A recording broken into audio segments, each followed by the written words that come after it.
അമേരിക്കയ്ക്ക് സ്വാതന്ത്ര്യം കിട്ടിയ കൊല്ലം 1776 പക്ഷെ അന്ന് ഇവിടെയുള്ള എല്ലാ ജനങ്ങൾക്കും സ്വാതന്ത്ര്യം ഇല്ല. അന്ന് അമേരിക്കയിൽ അടിമത്തം നിലനിൽക്കുന്ന കാലമാണ്. ഈ സ്വാതന്ത്ര്യം കിട്ടിയിട്ട് വന്ന പ്രസിഡന്റുമാരെടുത്താൽ ആ പ്രസിഡന്റുമാർക്കും അടിമകൾ ഉണ്ടായിരുന്നു.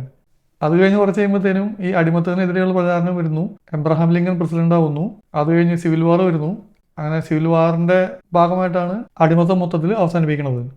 അടിമത്തം നിർത്തലാക്കിയത് ഇവിടുത്തെ ഭരണഘടനയുടെ 13ാമത്തെ തിരുത്തലിലാണ്.